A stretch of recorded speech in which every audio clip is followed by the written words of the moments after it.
PCOS adalah suatu kondisi yang cukup sering terjadi pada wanita dan problemnya ini bisa mengganggu kesuburan seorang wanita sehingga sulit hamil.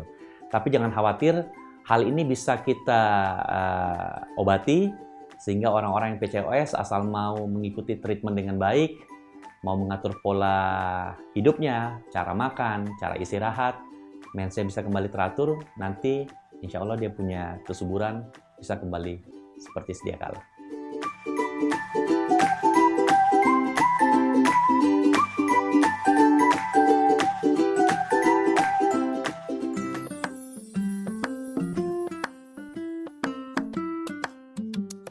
Hai Mams, ketemu lagi dengan saya Dr. Dara.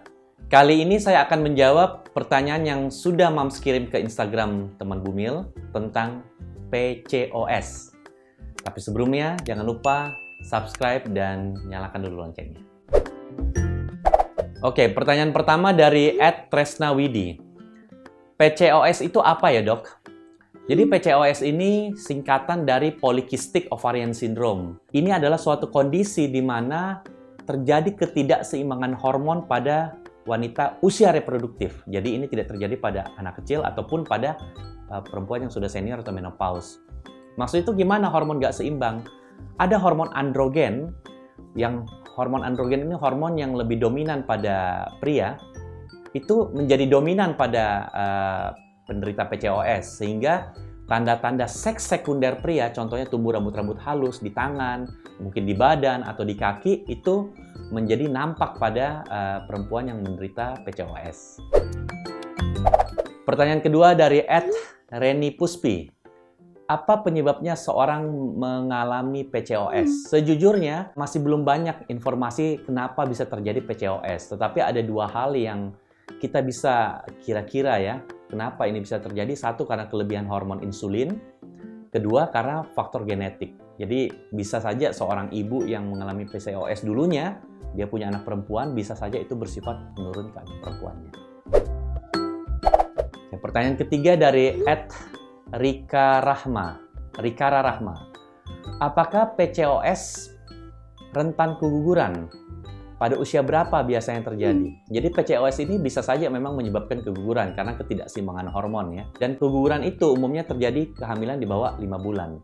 Tetapi selama di-maintain dengan dokter kandungan, biasanya dokter melihat kalau memang perlu diberikan contohnya kayak penguat kandungan, keguguran itu mestinya bisa diminimalisir. Pertanyaan keempat dari @Ines_Larasati. Seperti apa gejala PCOS itu, Dok? Oke, jadi gangguan PCOS yang paling umum itu biasanya gangguan siklus haid.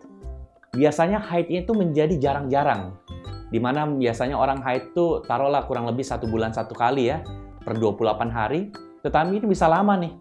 Bisa kadang-kadang 1,5 bulan sekali, bahkan 2 bulan sekali, ada orang sampai 3 bulan tidak mens. Nah, itu salah satu gejala PCOS. Terus kedua, biasanya tumbuh rambut-rambut halus pada badan seorang wanita karena PCOS ini membuat hormon androgen yang lebih dominan pada pria itu menjadi juga dominan pada penderita PCOS.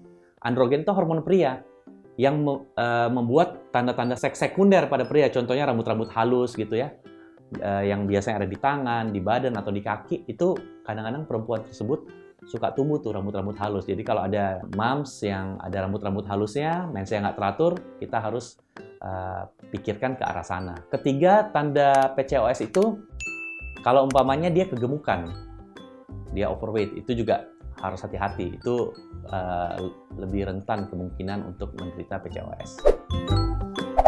Oke, pertanyaan selanjutnya dari @Dewi_Ratnawati_. Riwayat PCOS berhasil hamil. Bagaimana lifestyle yang dilakukan Bumil tersebut?